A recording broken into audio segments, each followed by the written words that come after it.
fashioned stones, fallen stones, lasting symbols of the destruction of a temple and of the hope of a nation, the fulfillment of Jesus' prophetic words. Next on the Prophetic Connection.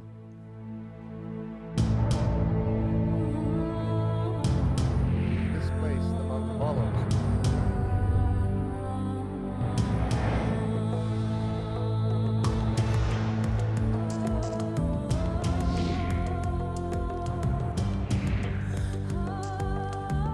Fulfilling the prophecy, waiting for the day when we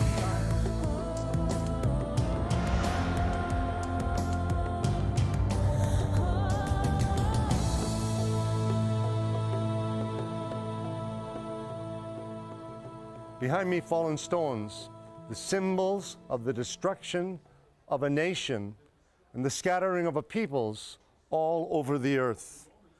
You hear the warning that came through the lips of Moses, as recorded in Deuteronomy chapter 4 and verse 27. God warned Israel, he said this to them, "And the Lord will scatter you among the peoples, and you will be left few in number among the nations where the Lord will drive you. And there you will serve gods, the work of men's hands, wood and stone, which neither see nor hear, nor eat nor smell. But from there you will seek the Lord your God, and you will find him if you seek him with all your heart and with all your soul. When you are in distress, and all these things come upon you in the latter days, when you turn to the Lord your God and obey his voice, for the Lord your God is a merciful God. He will not forsake you nor destroy you, nor forget the covenant of your fathers, which he swore to them." So even though they've been scattered among the nations, even though their holy city has been destroyed, even though the stones of the temple and its colonnades have been thrown down, and now they're piled up here, one upon another, God says, "I will not forget who you are, I won't forget where you are, and I will bring you back again." Have these promises been fulfilled? How and when were they fulfilled?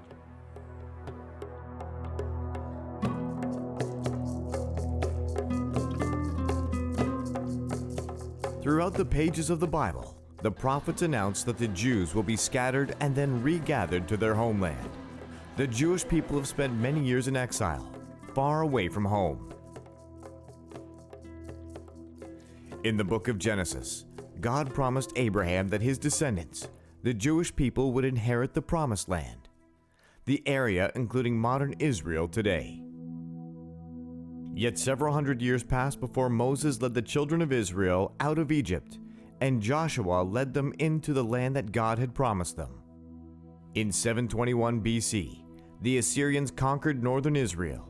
Many of Israel's tribes were uprooted, killed, or lost. Again in 586 BC, the Babylonians captured the southern tribe of Israel, destroying the Jewish temple in Jerusalem and carrying the Jews away into captivity in Babylon. God actually warned the Jewish people back in Deuteronomy that there will come a time when they will rebel, they will turn from him, they'll forget that God actually brought them out of Egypt and God blessed them and prospered them. And as a result of that, he will have to scatter them into the nations. That was prophesied even by Moses. And that is what happened on a few occasions, into Babylon, as well as we saw scattering in 70 AD into other nations all over the earth. Like the Hebrew prophets before him, Jesus predicted that this event would happen to his people, and they will fall by the edge of the sword and be led away captive into all nations, and Jerusalem will be trampled by Gentiles until the times of the Gentiles are fulfilled. This prophetic announcement was fulfilled in 70 AD, when the Jews revolted against Roman occupation. Jerusalem was destroyed and the temple was razed to the ground. After the destruction of the temple and the end of the revolt, the Jews were literally scattered to four corners of the earth. Every country around the world has, until today, a small Jewish presence. Almost every language, every culture, every environment, the Jewish people found themselves in Africa and Asia, North America, South America, all the way to Australia. They've been scattered across the world. This scattering throughout the world fulfilled hundreds of prophecies in the Bible. The Jews have endured brutality from the nations, from milder forms of anti-Semitism to the unspeakable horrors of the modern European Holocaust. But why were the children of Israel ever uprooted from their homeland after God swore to Abraham that the Promised Land would be their eternal home? God made an eternal covenant with Abraham, an everlasting covenant. He can't break his covenant. That's what he gave us. All we have is his word, and if he breaks his word, then what do we have? If he would break that promise, maybe he would break all promises. The promise would be eternal. At the same time, there are consequences to our actions. We didn't keep our part of the deal, and therefore we wouldn't be able to remain peaceful in our land. But it was a part of the covenant that that's what would happen. When Jewish people were scattered into the nations, there were a lot of things that happened to them in those lands. One is a lot of assimilation, mixed marriages, which God, of course, said not to do, but it did happen. So that was one of the consequences. Another consequence was they were disciplined in that whole experience. And so, the first time they were scattered into Babylon, it was because of idolatry in the land. And that was one thing the Jewish people were cured of until this day. Idolatry is not a major problem for the race of Jewish people. And another thing that happened by default was the Jewish people, in being scattered into nations that believed in many gods. The good thing is they brought the message of the one true God. After having been disciplined from their idol worship, turning back to the one true God, really the Jewish people are the one who brought that message to the entire world. And in that way, they've been a light to the nations. So it's a mixed bag, and I'm grateful, though, that message went forth into all the nations of the earth. It's not an ideal situation that the Jewish people be scattered. The ideal situation is that the nation of Israel dwell alone, separated as a society, and that as we live a holy life in a holy land, based on the principles and values given to us in the Torah and in the prophets, that our model society be a light to the nations around us, to see how we're meant to treat the poor, how we're meant to treat the elderly, how we're meant to treat each other, how we're meant to worship God as individuals and as a nation. The ultimate was that we would be one nation in our land. But if we're not able to keep that, then we'll be scattered and the light will come in a different way. The ultimate plan of God, according to the prophets of the Bible, is that the people of Israel are a blessing to the world from the land God promised to Abraham and his descendants. More than any other prophecy in the Bible, the one that is repeated the most concerns the return of the Jewish people to the land of Israel. From God's promise to Abraham to Moses' dramatic crossing of the Red Sea, even to modern times, the children of Israel, the Jews, have had their hearts set on the Promised Land. But after the destruction of the temple in 70 AD and the scattering of the Jewish people throughout the world for 2,000 years, did the Jews finally give up hope? The Jewish people are the embodiment of faith. If you could imagine, for 2,000 years, every synagogue around the world was constructed facing Jerusalem. Every Jew, no matter what happened the night before, whether it was a pogrom, a crusade, a Holocaust, Muslim oppression, woke up the next morning, dusted himself off, faced Jerusalem, put on his prayer shawl, and prayed to return to Zion. For 2,000 years, we had perfect faith that God would bring us home.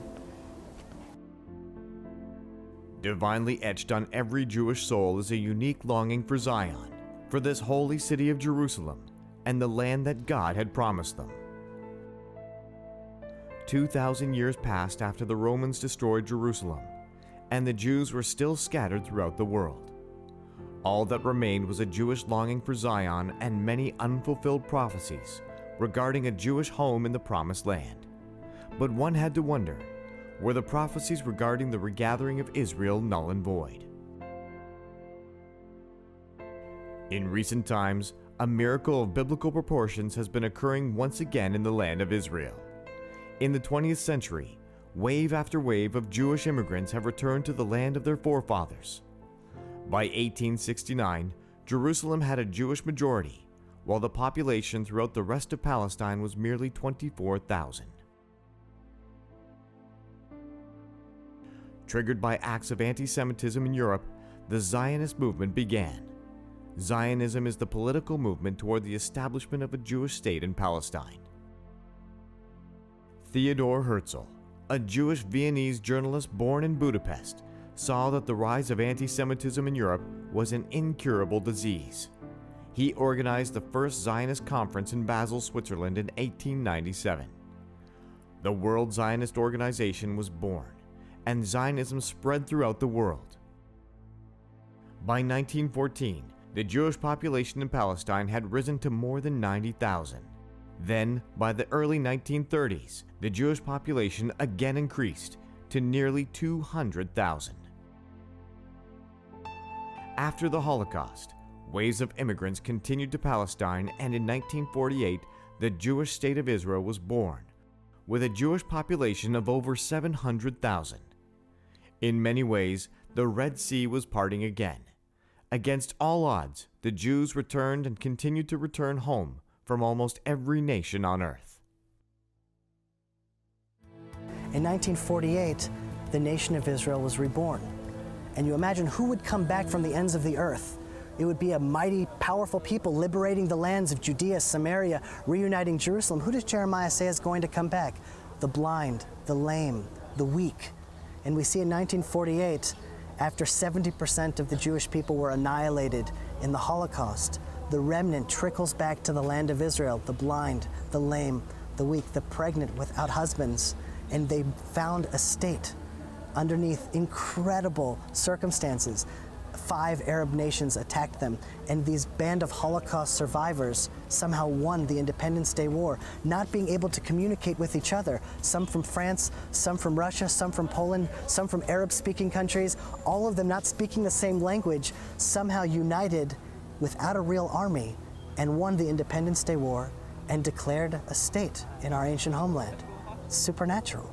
The wonderful thing about God is that He's a God of mercy and love. He's the great judge of all the earth, and He can't overlook sin. He must judge that. On the other hand, He's a merciful judge, and He pardons sinners. And He's taking the initiative Himself as an act of grace to welcome His people back to their homeland. And we're seeing that today. They're coming home. And He also promised that not only will you come back to your land, you'll come back to your landlord. And they're going to come back to the Lord Himself in this land. Modern Zionism, as we know it today, was founded by secular people, people that had left the religion and became nationalists and had moved to Israel, incredibly prophetically directed that they wanted to return to Israel and not establish a country somewhere in Africa or in Asia. They came back to their ancient promised land, but the movement by and large was a secular movement. We see in Ezekiel chapter 36, in fact, that was the plan, that the people that come back, God would need to cleanse them, to give them a new heart, put a new spirit within them, and only then they would live a godly life in the land. And today we see the transformation happening, that secular Zionism is now moving towards a more biblical Zionism, a more religious Zionism. Jews in Israel now have to ask themselves, are we here to just be another Hebrew-speaking Canada, or are we here to bring the redemption to the world? Are we here because of our destiny? And people are returning now to the roots of their faith, saying, we're here not to just be a Hebrew-speaking democracy that happens to be in the Middle East, but we're here living out our biblical destiny. Today, Israel's Jewish population stands at 5,901,000. Jews from almost every nation on earth make up citizens of modern Israel.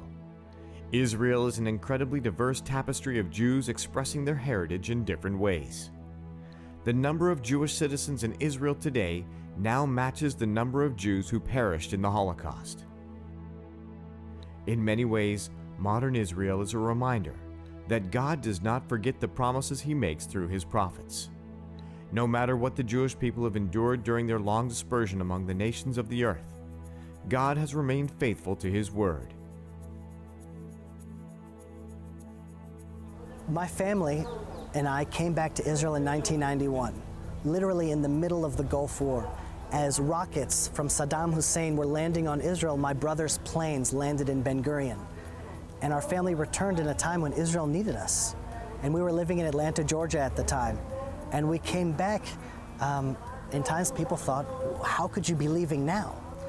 And the reason why that's so important for the world to understand is that secular Zionism, the beginning of modern Zionism, was founded out of fear, out of anti-Semitism, fear of what it would be like to be a stranger in a strange land, the hatred. Things were so bad for the Jews that they left and ran away from Russia, ran away from Europe. When my family came back in 1991, we weren't running away, we were running to Israel with courage, not out of fear. And those two comings are antithetical in their essence, and now you know that the redemption is near, because the return to Israel is now out of faith and courage, not out of secularism and fear.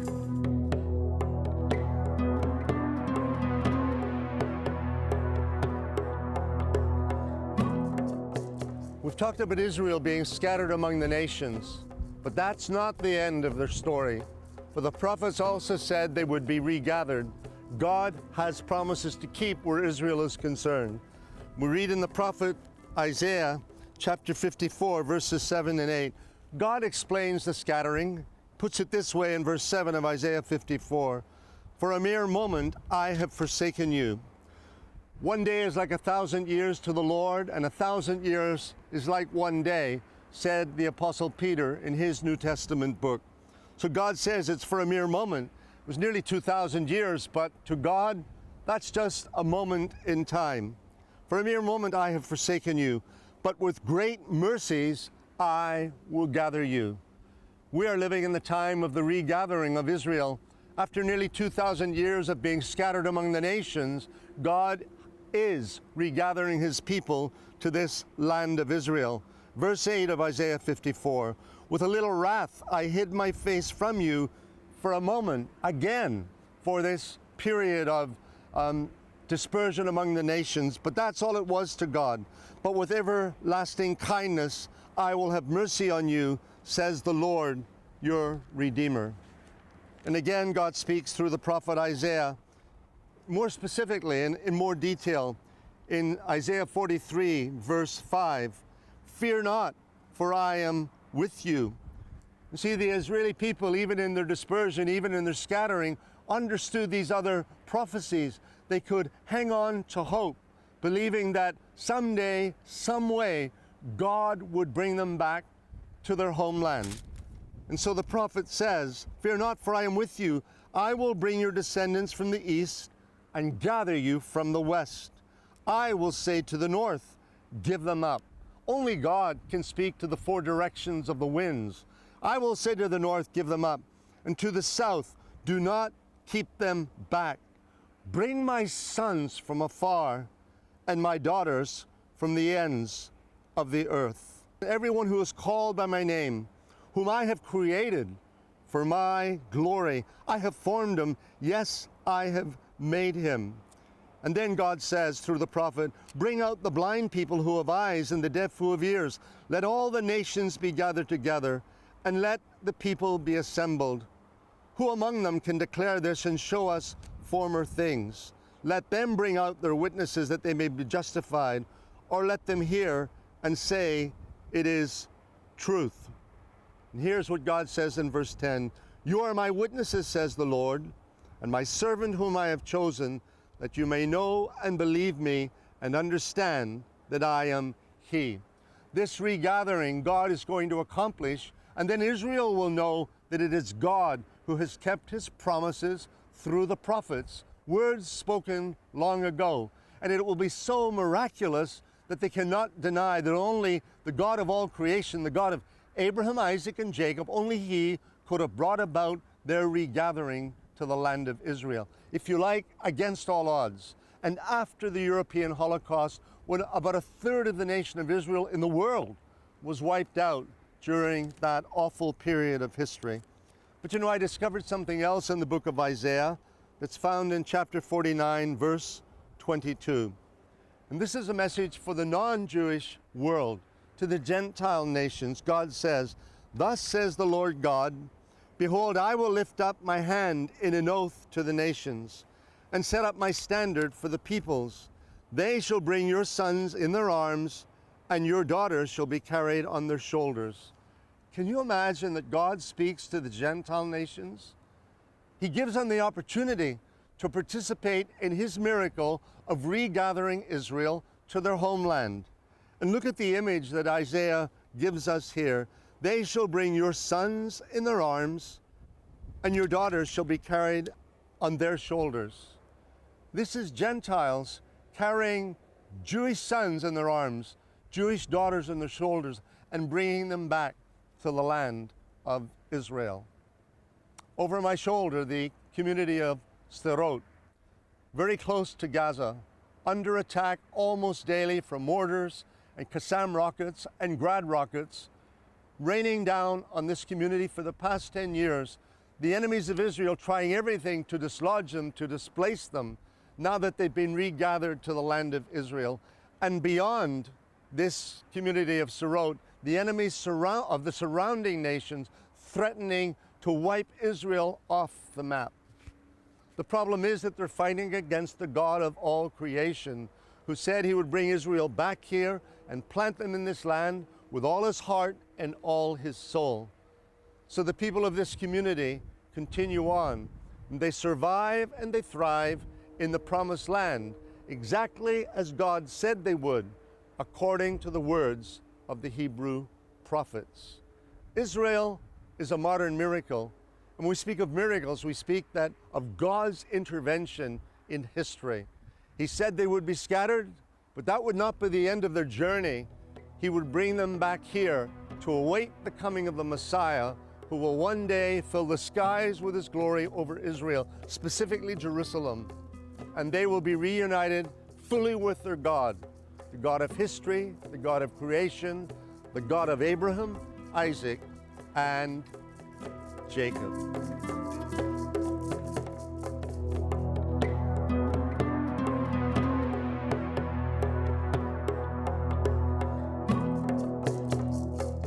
It's late afternoon in Israel. Believe it or not, I'm standing in one of the most dangerous places on earth. 1 kilometer in that direction behind the camera is Gaza. And over my shoulders, the Israeli community of Sderot. In the last 10 years, 8,000 rockets have been fired at this community. They can come at any time. They could come now. And they've landed on or near this Israeli community 1 kilometer from the Gaza fence. It takes only 15 seconds from launch in Gaza to landing here for a rocket to land. So there is a bomb shelter in every corner in this community, and every home is required to have a safe room, at least that offers some protection to the men, women, and children that live inside. And yet this is Israel, and God promised to bring the Jewish people back. Following their scattering among the nations, he said he would bring them back, and the prophets have confirmed this. This is from the prophet Jeremiah, writing in this 32nd chapter, beginning at verse 40. God says through the prophet, "And I will make an everlasting covenant with them, and I will not turn away from doing them good, but I will put my fear in their hearts, so that they will not depart from me. Yes, I will rejoice over them to do them good, and I will assuredly plant them in this land with all my heart and with all my soul." On this afternoon, there is a test of wills going on in the land of Israel. The people of Gaza, representing the Palestinian population, want to displace this community behind me. And some of the residents have left because the tension is so great. But many of the residents have chosen to stay and to stand firm. It's like if the first domino in a series of dominoes. If this community of Sderot should fall, then other dominoes will fall. So the people here, with the heart of the Israeli citizens, knowing what the prophets have said, are determined to stay here, because God said, "I will plant them," and God expresses his heart through the prophet, "I will plant them in this land with all my heart and all my soul." So this is Israel today. Enemies determined to move them out, but Israelis more determined to stay.